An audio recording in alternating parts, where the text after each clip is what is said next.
بسم اللہ الرحمن الرحیم۔ ایک بھائی نے یہ سوال کیا کہ ایک شخص نے ہاتھ میں 2 یا 3 انگوٹھیاں پہن کر یا گلے میں چین پہن کر نماز پڑھی، تو آیا اس کا اس طرح نماز پڑھنا جائز ہے یا نہیں جائز ہے، اور نماز کا حکم کیا ہوگا؟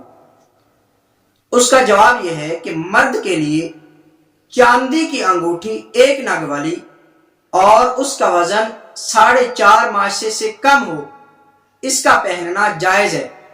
اس کے علاوہ 2 یا 3 انگوٹھیاں پہننا یا گلے میں چین پہننا یا کوئی بھی زیور پہننا یا انگوٹھی ہی ہو لیکن وہ 4.5 ماشے سے زیادہ ہو تو یہ پہننا ناجائز و حرام ہے، اور اس حالت میں نماز پڑھی تو وہ نماز مکروہ تحریمی واجب الاعادہ ہے، یعنی اس نماز کا دوبارہ پڑھنا اس آدمی پر ضروری ہے۔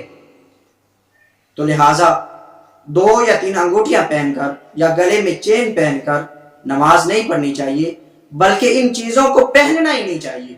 اگر پہننی ہے تو پھر چاندی کی انگوٹھی 1 نگ والی ہو اور وہ 4.5 ماشے سے کم ہو تو یہ پہننا جائز ہے۔ اللہ تعالیٰ سے دعا ہے اللہ تعالیٰ عمل کی توفیق عطا فرمائے۔